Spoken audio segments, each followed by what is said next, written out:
What's up guys, this is True 2K15 Gaming back again with another Rangers of Oblivion video, and in today's video we're going to go through the updates that we're going to receive on tomorrow's maintenance, basically after the maintenance tomorrow.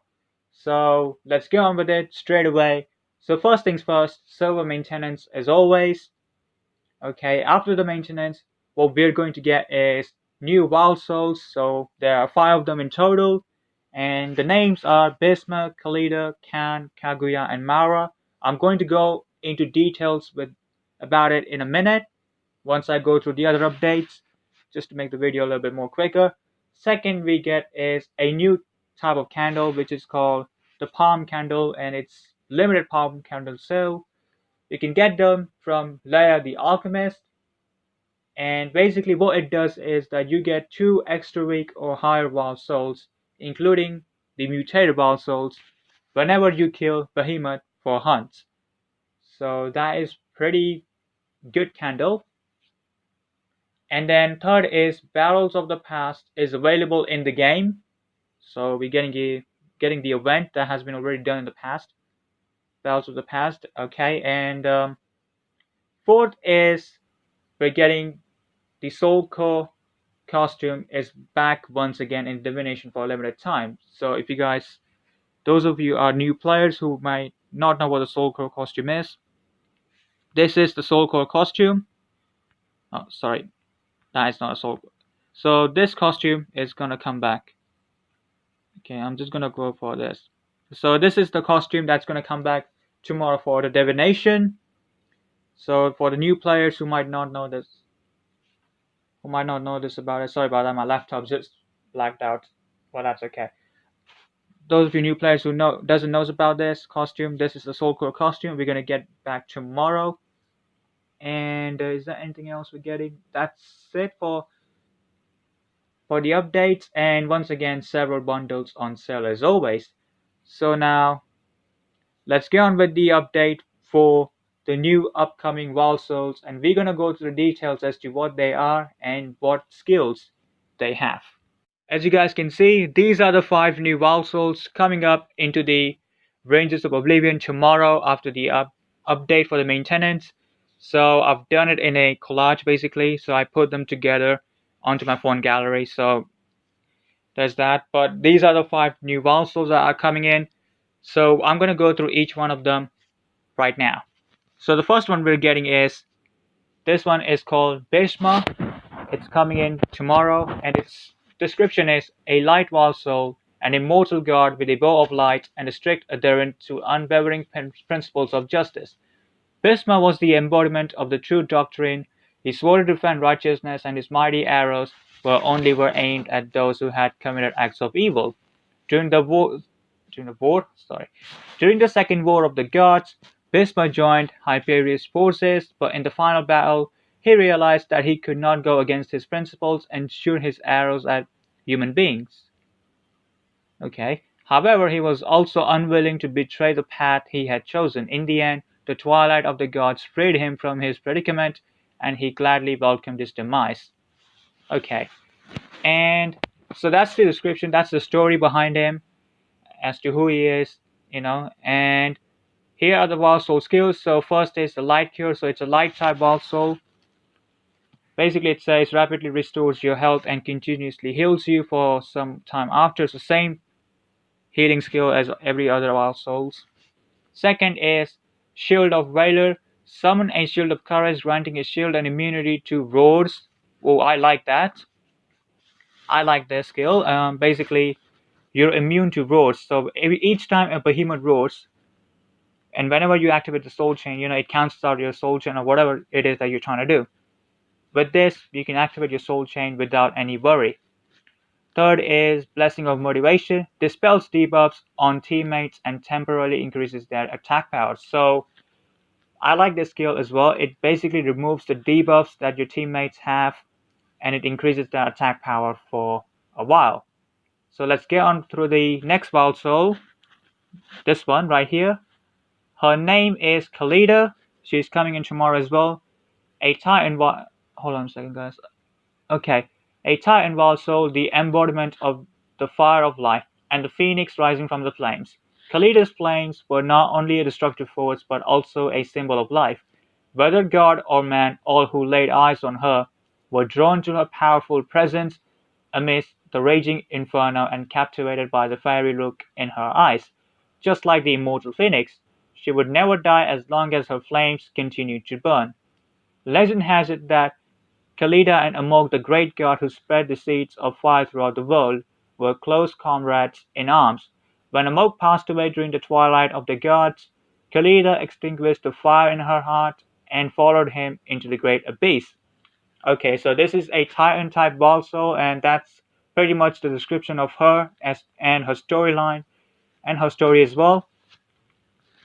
And once again, Titan Cure, which is the same as any other wild soul, you basically heal your health, restore it, and it just heals you for some time. The second skill is Furious Challenge, grants an attack power bonus if used when a behemoth is in the Fury state, grants a crit chance bonus. So it gives you an attack buff, and if you use this skill whenever a behemoth is in a Fury rage, so whenever you see his eyes are red kind of thing. When you see he's in fury, that means he's in fury, he's enraged. You get a critical chance bonus as well. I like that as well. And next is Fury Awakening. Passive skill grants an armor bonus and a final damage bonus when a behemoth enters the fury state. So same state as before. So you get the armor bonus and you get the final damage bonus whenever the behemoth enters the fury state. So the next wild soul is the third one, is Khan. He is a shadow wild soul, the embodiment of worldly strife and a ferocious beast.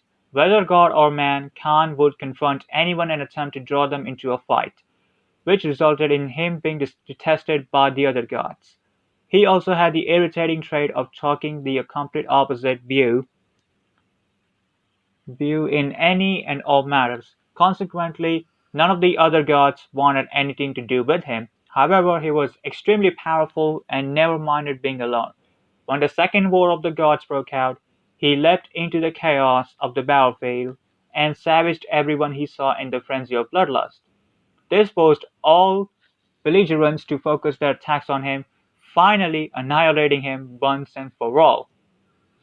So that's the background story of Khan and a description as to who he actually is. So Shadow Cure, so basically it's obvious, it heals you. Second skill is Toxin. Dip your weapon in dark poison, increases the weak spot exposure of attacks and the percentage damage to weak spots. Okay, so it increases weak spot exposure. So every time you see those blue lines on the behemoth's parts, it's gonna increase that. And I think what it means is it increases damage to the weak spots. We'll see. We'll see. I'm not sure about the second skill. The wording is a bit tricky for me to understand. So the third skill is Unholy Pact. Lose a percentage of your health to gain an attack power and elemental damage bonus. Okay, so I like this one.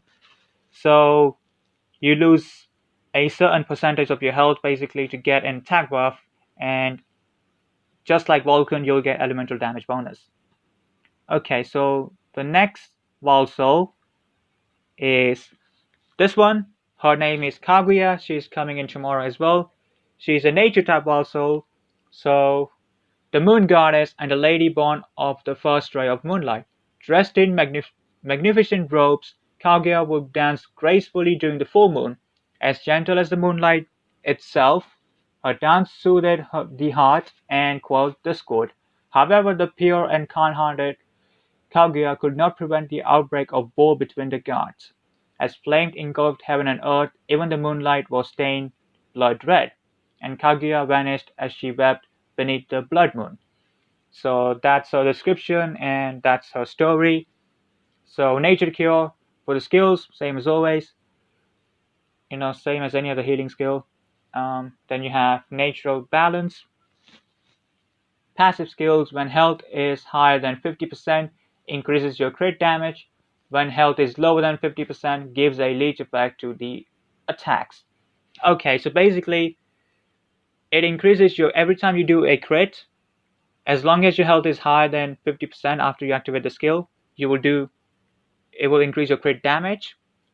And when your health is lower than 50%, each time you attack, you will basically um, the damage you inflict. I think it basically added to your health. I think most likely that's what it means when it says Leech. So it's kind of like lifesteal skill. And third is Dominate.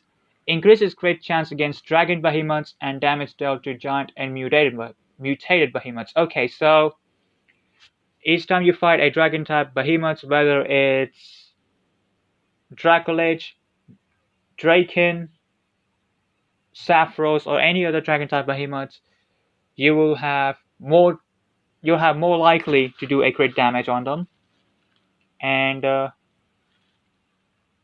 and it also increases damage dealt to giant and mutated behemoths. Okay, so last but not least, this one right here, his name is Mara, and he's coming in the next version.